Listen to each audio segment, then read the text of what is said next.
참으로 감사드립니다. 오늘은 2024년 하프타임을 보내고 또 다른 하프타임의 시작을 알리는 7월 7일 첫 번째 주일 예배, 그 첫 번째 주일 예배에 나오신 성도 여러분을 환영하고, 그리고 여러분의 지나간 전반기에 은혜 주신 하나님께서 후반기에는 더 큰 은혜로 여러분의 삶을 이끌어 주시기를 기도합니다. 제가 27년 전에 단기 선교를 갔었던 전남 안도군 소환도에 3년째 갔을 때 섬 전체가 초상집 분위기였었습니다. 왜냐하면 섬에 있는 고등학교 학생, 남학생 3명이 이른 나이에 이제 하늘나라로 가게 됐기 때문입니다. 섬의 젊은이들, 청소년들에게는 즐거울 일이 없습니다. 그런데 한 고등학교 남학생이 오토바이를 구입했고, 그리고 얼마 전에 개통된 그 섬에 있는 도로, 지방 도로를 친구 2명을 뒤에 태우고 쏜살같이 달리다가 커브길을 만나게 됐습니다. 건너편에서 트럭이 오고 있었고, 그것을 피하기 위해서 핸들을 꺾었는데 20m를 날라서 전봇대에 부딪히게 된 것입니다.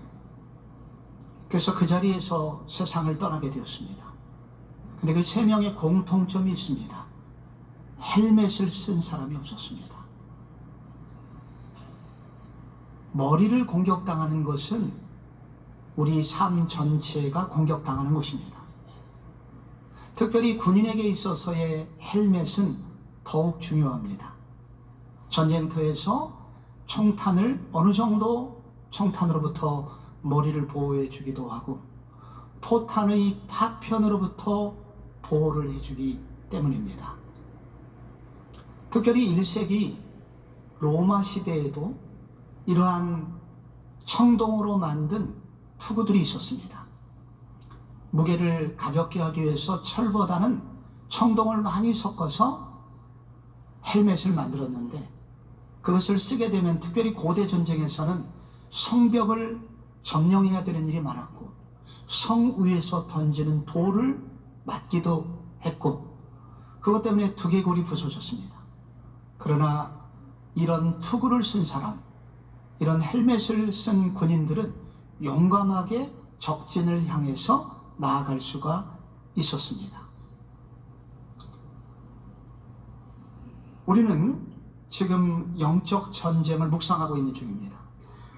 에베소서 전체를 마감하면서 바울은 6장 10절에서 끝으로의 중요성을 말하고 있습니다. 정말로 끝으로 라고 하는 이 단어는 내가 그동안 해왔던 얘기는 끝으로 이 얘기를 하기 위함입니다 라는 의미에서의 끝으로입니다.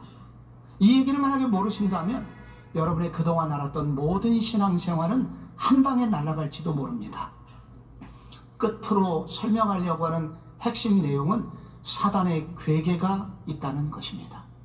사단의 괴계는 우리 성도들을 그리스도로부터 멀리 떨어지게 하기도 하고, 그리고 교회를 분열시키기도 함으로써 결국 우리로 신앙생활을 중단하게 만들고 어쩌면 지옥으로 끌고 갈 수도 있는 끔찍한 사단의 전략이 있다는 것을 알려주고 있습니다.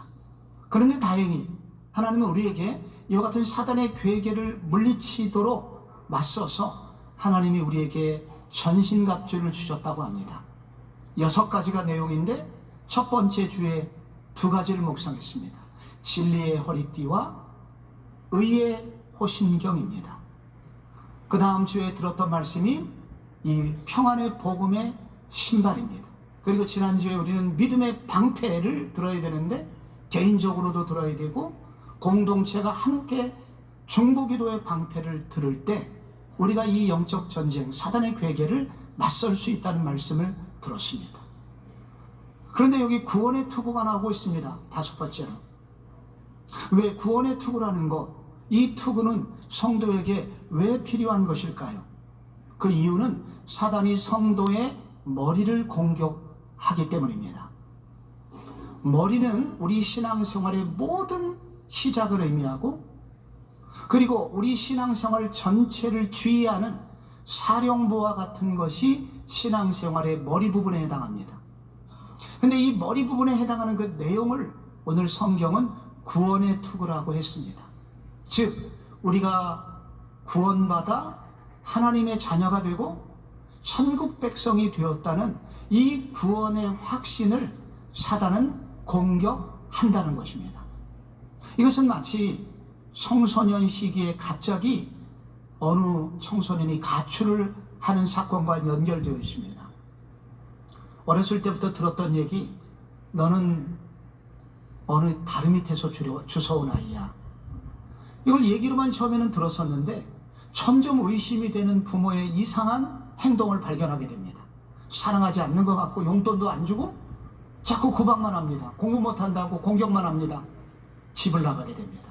우리 부모는 진짜 나의 친부모가 아닐지도 몰라. 이제 그렇게 생각하고 집을 나가는 아이처럼 사단은 우리에게 구원의 확신을 공격함으로써 우리를 그리스도로부터 떼어놓으려고 하는 것입니다. 특별히 이런 일을 전문적으로 하는 사단의 졸개들이 있는데 그들을 이단이라고 합니다. 이단이라는 사단의 졸개들을 동원해서 사단은 성도들의 구원을 흔들어 놓습니다. 성도들의 구원을 가장 많이 흔들어내는 그러한 내용들을 하나로 모은다면 행위 구원론이라고 할 수가 있습니다. 가장 많이 언급되는 구절이 한 3구절 정도 됩니다. 이 행위 구원론을 뒷받침하는 가장 많이 인용되는 것이 마태복음 7장 21절입니다. 나더러 주여 주여 하는 자마다 천국에 들어가는 것이 아니라 다만 하늘에 계신 내 아버지의 뜻대로 행하는 자라야 들어가리라. 너희들이 예수를 믿는다고? 근데 너희들이 그렇게 못 살잖아. 그럼 다 소용없는 일이야. 구원 못 받아. 이렇게 주장하는 것입니다. 고린도전서 9장을 인용하기도 합니다. 내가 남에게 전파한 후에 도리어 버림을 당할까 주의하라. 바울 같은 사람도 버려질 수 있다고 얘기했다면 우리가 버려지는 건 시간 문제야. 공격하기도 합니다.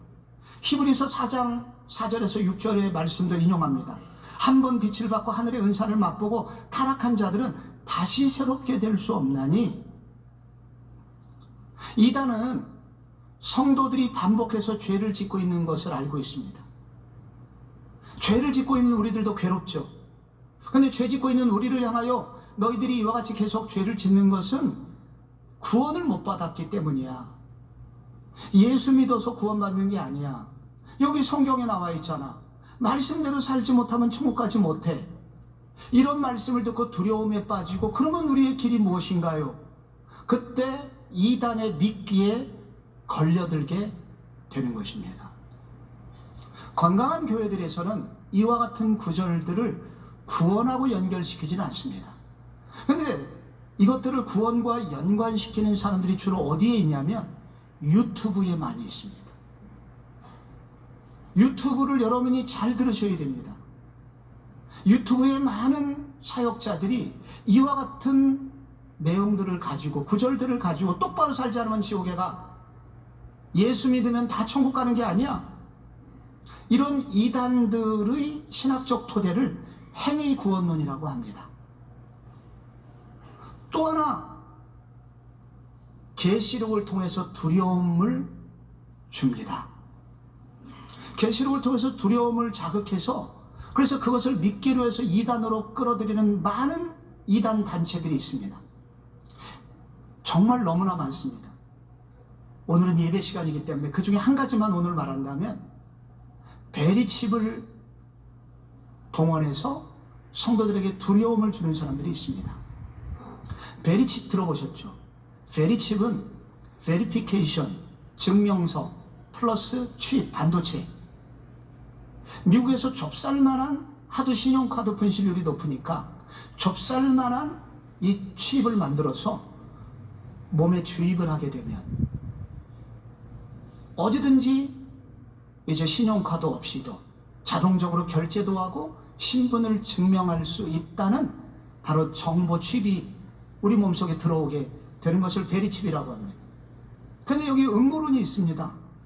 그런데 결국은 이런 모든 정보를 가진 한 사람에게 의해서 결국 우리는 모두 통제될 거야. 그것이 바로 요한계시록 13장에 나오는 666이야 라고 주장하는 분들이 있습니다.